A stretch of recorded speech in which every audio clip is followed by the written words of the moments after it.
أعوذ بالله من الشيطان الرجيم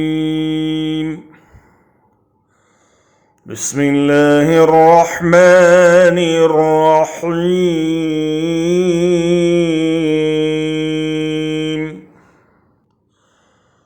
وإذا حشر الناس كانوا لهم أعداء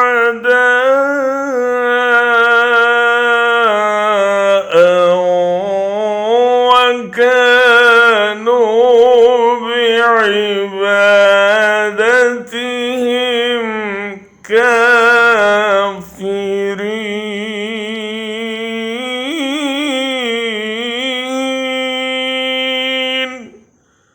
And when the people are gathered that day, they who were invoked will be enemies to them and they will be deniers of their worship.